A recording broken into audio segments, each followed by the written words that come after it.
Ito nga pala yung kapatid ko, parang napuyat sa kanyang pagtulog. Tapos ito nga yung mga kalat, inilis ko muna dahil ako'y mag-aayos pa dito sa kusina.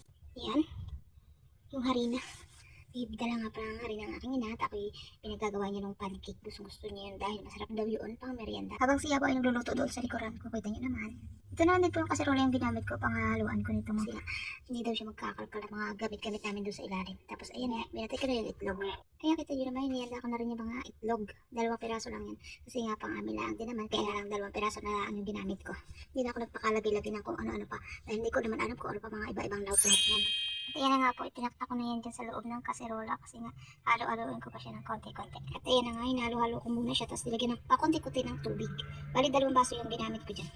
Tapos ayun na nga, halo-haloin pa natin para magsama-sama siya at nang hindi magdikit-dikit. At ito na nga po ang kinalabasan ng ating paghalo-halo diyan. At ito na nga din po yung itlog nating ilalahok. Ilagay na din po muna natin siya sa isang tabi. Sama na din natin yung itlog, pampalasa, pampalansa, dagdag lansa, dagdag lasa.